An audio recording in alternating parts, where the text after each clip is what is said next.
Hello friends, welcome to my channel. स्वागत है आप सभी का मेरे YouTube channel best class ever में, जिसमें आज हम जनरल नॉलेज और करंट अफेयर्स के क्वेश्चंस देखेंगे। और ये सारे क्वेश्चंस जो है सिर्फ आपके एक एग्ज़ाम के नहीं बल्कि आपके सारे एग्ज़ाम में आपको बहुत हेल्प करेंगे। ये सारे क्वेश्चंस बहुत ही अच्छे हैं और आपको बहुत हेल्प करेंगे आपके आने वाले एग्ज़ामिनेशन में। तो चलिए स्टार्ट करते हैं वीडियो और देखते हैं क्वेश्चन है। पहला क्वेश्चन है कि संयुक्त राष्ट्र महासभा में हिंदी भाषण देने वाले भारतीय कौन थे। संयुक्त राष्ट्र महासभा में हिंदी में भाषण देने वाले भारतीय कौन थे। तो इसका आंसर हो जाएगा ऑप्शन नंबर 3, अटल बिहारी वाजपेयी। तो अटल बिहारी वाजपेयी जी जो थे वो हिंदी में भाषण देने वाले भारतीय थे। कहाँ पे? तो संयुक्त राष्ट्र महासभा में। आइए कुछ और बातें जान लेते हैं इससे रिलेटेड। जैसे कि मैं भारत से संदेश लाया हूँ। माननीय अटल बिहारी वाजपेयी जी का जो वहाँ का भाषण था, तो उन्होंने पहले यही बोला कि मैं भारत से संदेश लाया हूँ। जब अटल बिहारी वाजपेयी बोले और संयुक्त राष्ट्र में पहली बार गूंजी थी हिंदी की ये बोली। ये कब हुआ था? तो ये 4 अक्टूबर 1977 में, 4 अक्टूबर 1977 को तत्कालीन विदेश मंत्री अटल बिहारी वाजपेयी संयुक्त राष्ट्र के मंच में करीब 43 मिनट बोले थे। 43 मिनट्स इन्होंने अपना भाषण दिया था। वह संयुक्त राष्ट्र की 32वीं आम बैठक थी। कौन से नंबर की बैठक थी? 32वीं बैठक थी। और वाजपेयी जी ने मंच से खुद को नौसिखिया बताया था। और उन्होंने जो है साथ ही यह भी कहा था कि भारत अपने प्रादुर्भाव से लेकर अब तक किसी भी संगठन से सक्रिय रूप से जुड़ा नहीं रहा है। तो वसुधैव कुटुंबकम का सिद्धांत दोहराते हुए वाजपेयी जी ने पूरी दृढ़ता से भारत का पक्ष रखा था, अपनी बात कही थी सभा में। तो ये कब गए थे, कब की बात है ये? तो 4 अक्टूबर 1977 की बात है। और दूसरा पॉइंट ये बन जाते कितने मिनट उन्होंने भाषण दिया था? तो 43 मिनट दिया था। कितने मिनट? 43 मिनट्स। नेक्स्ट क्वेश्चन देखते हैं कि भारत का सबसे बड़ा राष्ट्रीय उद्यान कौन सा है। सबसे बड़ा राष्ट्रीय उद्यान भारत का कौन सा है? तो आंसर हो जाएगा Hemis national park. Hemis national park जो है भारत का सबसे बड़ा नेशनल पार्क है, जो कि लद्दाख में स्थित है।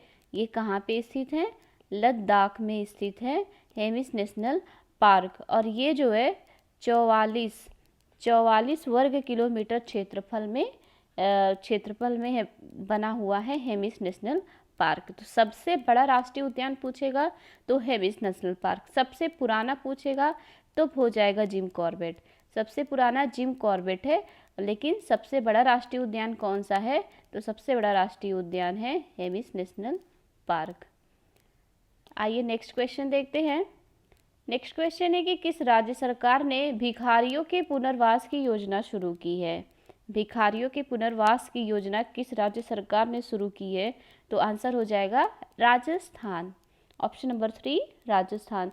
राजस्थान में भिखारियों को पकड़ो अभियान शुरू किया गया। वहाँ पे भिखारियों को पकड़ने का अभियान शुरू किया गया है। और ये अभियान 10 फरवरी से जयपुर में शुरू हुआ है। 10 फरवरी से कब से शुरू हुआ है? 10 फरवरी से शुरू हुआ है। 10 फरवरी से शुरू हुआ है जयपुर में।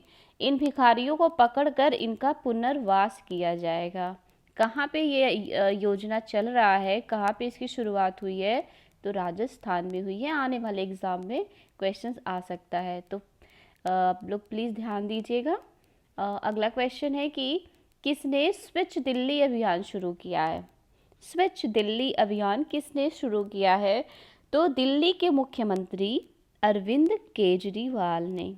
दिल्ली के मुख्यमंत्री अरविंद केजरीवाल ने इलेक्ट्रिक वाहनों को बढ़ावा देने के लिए स्वच्छ अभियान की शुरुआत की है।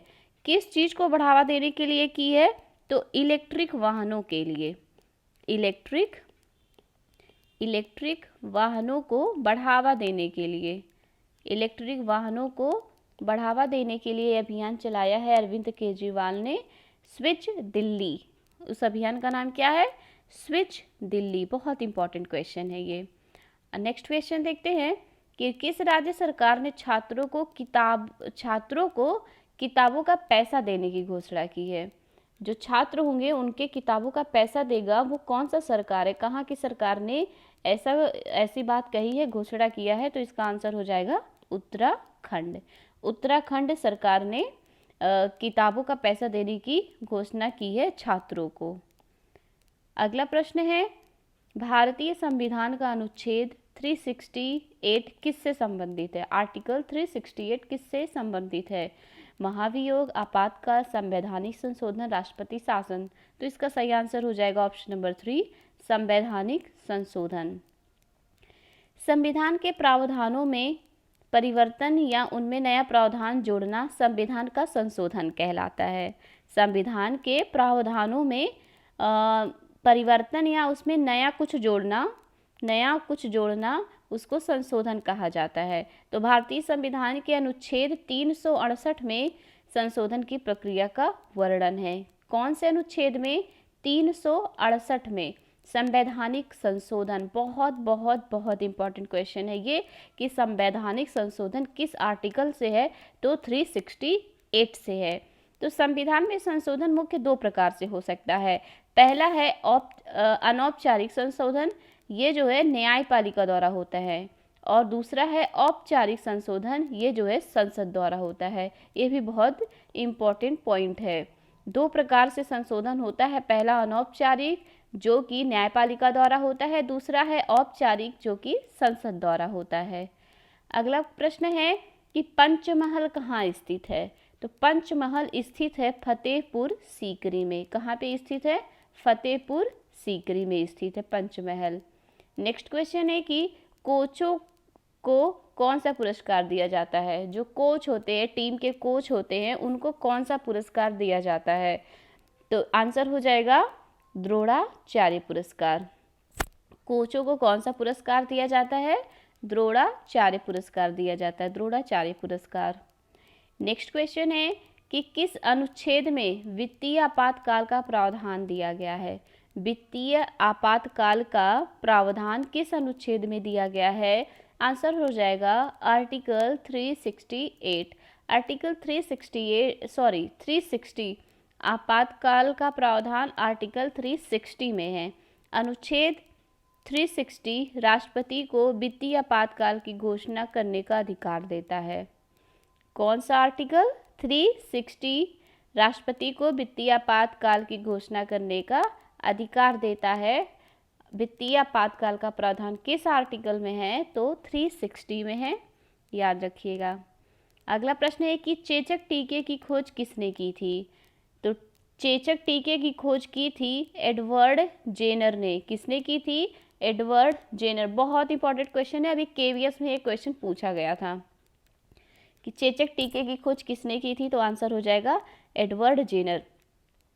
एडवर्ड जेनर जो है 1749 to 1823 अंग्रेज कैच चिकित्सक तथा चेचक के टीके के आविष्कारक थे। ये जेनर को अक्सर इम्यूनोलॉजी का पिता कहा जाता है और उनके काम को किसी अन्य मानव के काम से ज़्यादा जिंदगी बचाने वाला कहा जाता है। किसको कहा जाता है। एडवर्ड जेनर को कहा जाता है। तो चेचक के टीके के आविष्कारक कौन है। एडवर्ड जेनर है। नेक्स्ट क्वेश्चन है कि स्वच्छ भारत अभियान की शुरुआत कब हुई थी। तो स्वच्छ भारत अभियान की शुरुआत कब हुई। तो इसकी शुरुआत हुई थी 2014 में। इसका नारा क्या था। एक कदम स्वच्छता की ओर। ये क्वेश्चन भी सीटेट में पूछा गया था। सीटेट में क्वेश्चन आया था कि महात्मा गांधी की कौन सी भी जयंती पर स्वच्छ भारत अभियान की शुरुआत हुई थी। तो ये महात्मा गांधी जी का जो है 150वीं जयंती पर इसकी शुरुआत हुई थी महात्मा गांधी की। और यही क्वेश्चन पूछा गया था सीटेड में कि कौन सी जयंती पे स्वच्छ भारत अभियान की शुरुआत हुई थी। तो 150वीं जयंती पर हुई थी। कब हुई थी। 2 अक्टूबर 2014 को हुई थी। और प्रधानमंत्री कौन था। नरेंद्र मोदी। और इसका एक नारा था। नारा क्या था। एक कदम स्वच्छता की ओर। नारा क्या था। एक कदम स्वच्छता की और। तो बहुत ही इंपॉर्टेंट क्वेश्चन है, इसमें 2-3 क्वेश्चन बन जाते हैं कि स्वच्छ भारत अभियान की शुरुआत कब हुई, तो 2014 में हुई थी। और इससे रिलेटेड जो नारा है वो नारा क्या है, तो एक कदम स्वच्छता की ओर नारा है। और गांधी जी की कौन सी भी जयंती पर इसका शुरुआत हुआ था, इसकी शुरुआत कब की गई थी, तो गांधी जी के 150वीं जयंती पर की गई थी। कब की गई थी, गांधी जी के 150वीं जयंती पर की गई थी।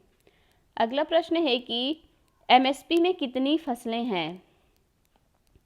एमएसपी में कितनी फसलें हैं, तो एमएसपी में पहले 22 फसलें थीं, बट अब वर्तमान में जो है 24 फसलों को शामिल किया गया है। तो एमएसपी 24 फसलों को शामिल करता है, तो करेक्ट आंसर हो जाएगा 24 हैं वर्तमान में एमएसपी में फसलें जो हैं 24 हैं।